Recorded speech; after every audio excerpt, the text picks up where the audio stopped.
Victor Kane discovered the hard way that putting your hands on someone during a live television broadcast can spiral out of control in seconds. Not because NBC executives pulled him aside, not because his employer, John Wayne, cautioned him beforehand, but because Bruce Lee demonstrated the consequences in front of nearly 8 million viewers in a moment so swift that many people at home didn't grasp what had occurred until they saw the replay. NBC Studios, Burbank, California, February 18, 1971, a Thursday evening. The Tonight Show starring Johnny Carson. This is prime American television at its height. Around 8 million viewers tuned in. Families gathered in living rooms nationwide. A late-night routine. Johnny Carson is more than a host. He's an institution. If you're invited onto his stage, it means you've arrived. That night's episode brings together two strikingly different personalities. Bruce Lee, martial arts instructor and rising actor, still unfamiliar to much of mainstream America, yet steadily gaining recognition. And John Wayne, Hollywood royalty, the enduring symbol of American Western cinema for nearly 3 decades, appearing to promote his newest film.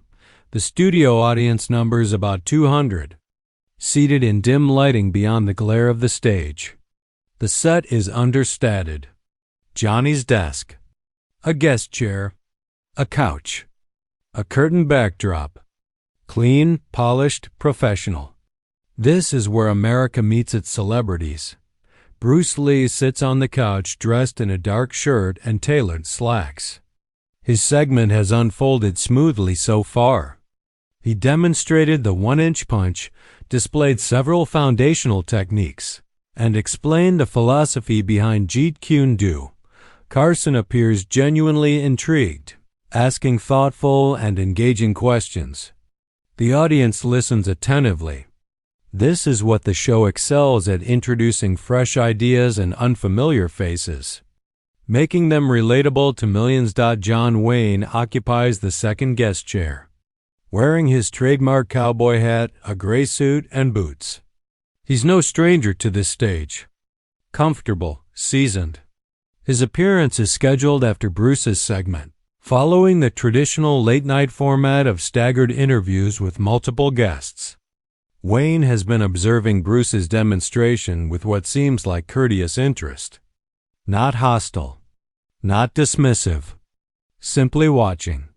He represents classic Hollywood, understands showmanship, understands that each guest gets their moment in the spotlight, but standing backstage, monitoring through a screen, is someone who either doesn't understand that balance or simply doesn't care. Victor Kane, John Wayne's personal bodyguard for the past 2 years. 6'4", 295 pounds. Former military police. Crew cut, square jaw. Built with an imposing frame that radiates intimidation. Victor was hired to shield Wayne from overly enthusiastic fans, manage crowds at public events, and ensure overall security. He's competent at his job, disciplined, professional, but he also holds strong views about what commands respect and what does not. And right now, watching a smaller Chinese man demonstrate what Victor dismisses as theatrical fighting on national television while his employer waits for his turn, something in him shifts. His patience evaporates. The show is broadcasting live. The red light glows. Cameras are rolling. 8 million people are watching. Johnny Carson is in the middle of a question about Bruce's training regimen when sudden movement catches his attention. Someone stepping onto the stage. Not during a commercial break. During the live segment itself, Victor Kane pushes through the curtain, walks directly under the bright studio lights. The audience looks confused. This isn't scripted. Cameras hesitate. Should they cut away? Carson stops mid-sentence, glances toward the stage manager. What's going on? Victor strides toward Bruce with deliberate, forceful body language. Bruce notices immediately and rises from the couch, not defensive, simply standing calmly, assessing the situation. Victor stops 2 feet away, towering over him. An 8-inch height difference. Roughly 160 pounds heavier. He speaks loudly enough for the microphones to capture every word. Enough of this kung fu nonsense. Mr. Wayne has a serious film to promote. Real work to discuss, not this dancing. The audience gasps audibly. Johnny Carson stands behind his desk. Whoa, hold on, we're live here. Victor ignores him completely.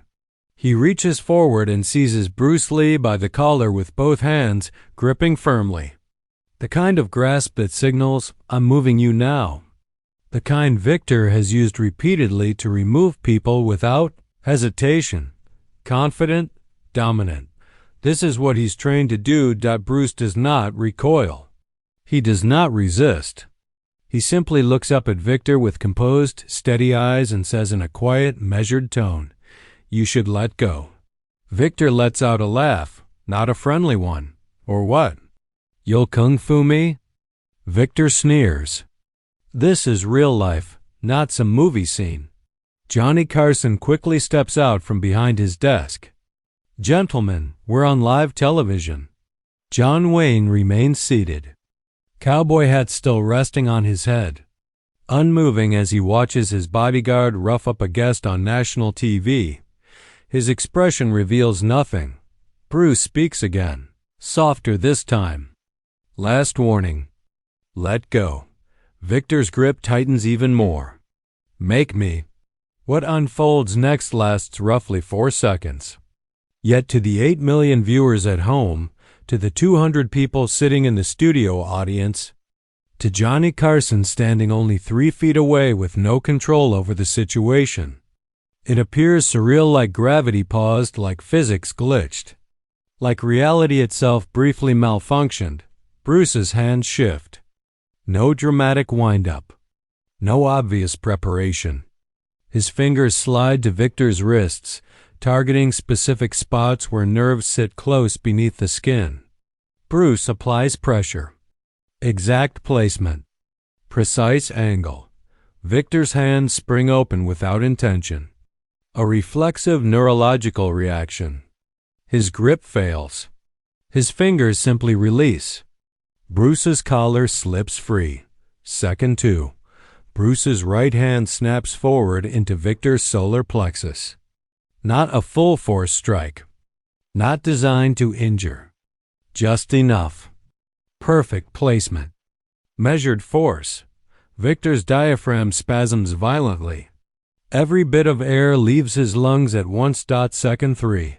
Victor's knees give way. Not from agony, but from a brief neurological override. His body stops responding the way it should. His hands clutch his stomach. His mouth opens, desperate for air. Nothing comes. Second 4. Victor descends, not crashing down, just slowly lowering, first onto one knee, then both. Now he kneels on the stage floor, live on national television, in front of millions. The massive bodyguard who grabbed the smaller martial artist is now gasping, struggling to breathe. Bruce steps back calmly, arms resting at his sides. No celebration. No smirk. Just stillness. The studio audience is utterly silent. 200 people frozen, attempting to process what they've just witnessed. Johnny Carson stands motionless, mouth slightly parted. His legendary quick wit has vanished. After decades of television, countless interviews, endless surprises, he has never seen anything like this. John Wayne remains seated, hat still on, but the relaxed confidence in his face has disappeared.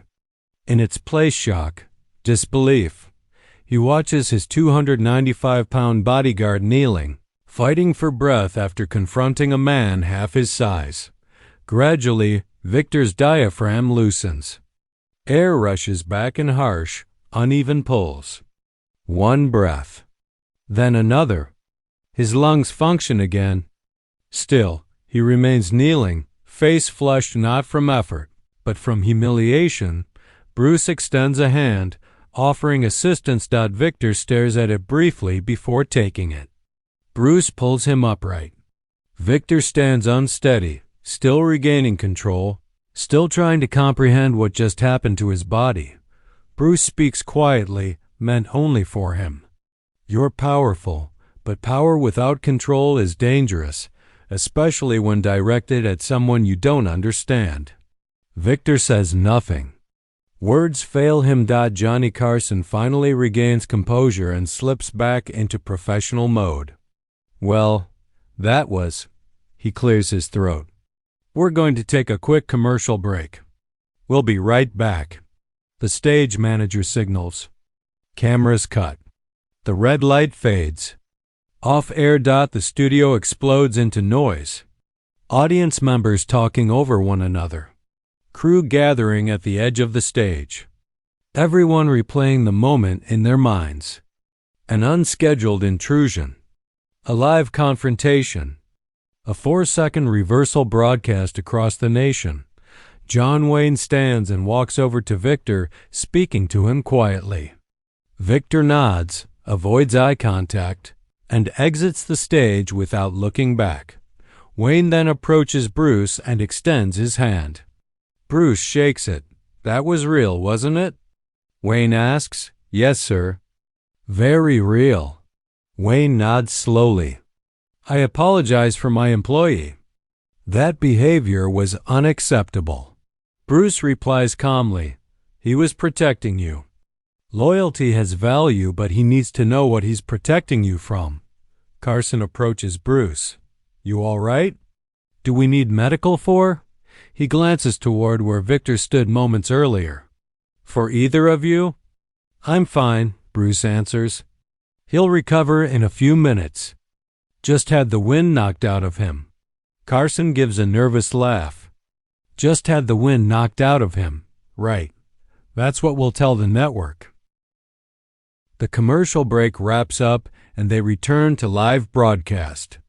Carson smooths it over with humor, mentioning a brief disruption before steering the conversation back to Bruce. Then it's Wayne's turn, but the atmosphere has shifted noticeably. The audience feels different now. They look at Bruce with renewed respect, and at Wayne with a sharper awareness. Wayne's segment continues, though the tone is subdued. He promotes his latest film and answers Carson's questions professionally, yet there's a distance in him. His focus isn't fully there. His thoughts are clearly elsewhere. After the show concludes, Wayne tracks Bruce down backstage in the hallway. I need to ask you something, he says. Can someone learn to do what you did out there? Bruce responds calmly. I teach principles. The exact technique takes years of disciplined training, but the idea behind it is straightforward. Don't meet force with force. Redirect it. Guide it. Use it. Your bodyguard relied on raw strength. I used his structure against him, identified vulnerable points, and applied precise pressure. Wayne exhales slowly. I've filmed hundreds of fight scenes carefully choreographed, rehearsed, controlled, but I've never witnessed anything like that. That was 4 seconds. Bruce nods. In reality, 4 seconds can feel like an eternity. Most people believe fighting is about size or power. It isn't. It's about understanding leverage, balance, timing, and where the body is weakest. Wayne pauses. I let Victor go tonight. Not because he lost, but because he put his hands on a guest without consent. That's inexcusable. Bruce answers. He was trying to protect you. Wayne replies, from what? From you explaining martial arts? That's not protection. That's fear of something unfamiliar. I can't have someone around me who reacts from fear instead of judgment. They continue talking for another 10 minutes. Wayne asks genuine questions about martial arts philosophy, about the contrast between Eastern and Western combat traditions, about discipline and teaching. Bruce answers thoughtfully, explaining concepts rather than techniques. By the end of the conversation, Wayne's perspective has clearly shifted.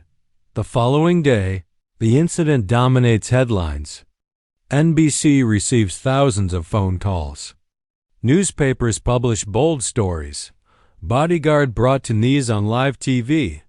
Martial arts master subdues aggressor in seconds. The footage is replayed across news programs, examined frame by frame, debated endlessly. Some insist it had to be staged. No one could do that in real life. Others who were present, who saw it unfold without rehearsal or warning, maintain it was completely authentic. An overconfident bodyguard learned a lesson in front of millions. Victor Kane fades from public view. No interviews. No public statements.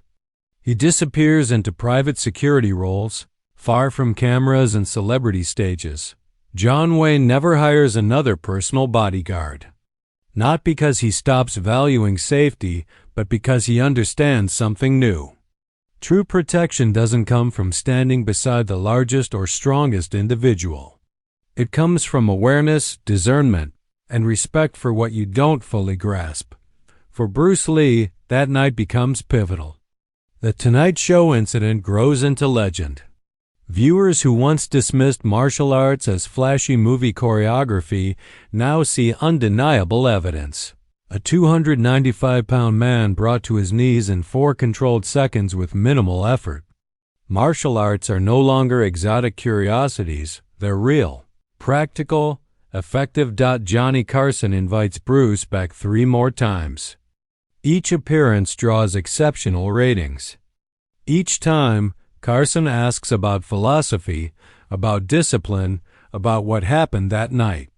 Bruce always responds consistently, "I didn't want it to happen." But if someone grabs you aggressively, you respond appropriately. You control the situation, reduce harm, and restore calm. Years later, after Bruce's passing, Carson dedicates a tribute segment to him. He replays that footage and reflects, "In 3 decades of broadcasting, I've witnessed countless unforgettable moments, but nothing quite like what Bruce Lee demonstrated that night." He didn't just defend himself. He showed everyone watching what control, precision, and true mastery really mean. The recording remains preserved in NBC's archives. 4 seconds that reshaped America's perception of martial arts. 4 seconds that taught a bodyguard humility. 4 seconds that reminded John Wayne that even icons can overlook what they don't understand. Victor grabbed Bruce by the collar. Bruce, in return, released him from his assumptions. Love, in front of 8 million witnesses, and everyone watching absorbed the same lesson. Victor learned that physical size is meaningless when facing someone who knows exactly where the body's off switch is.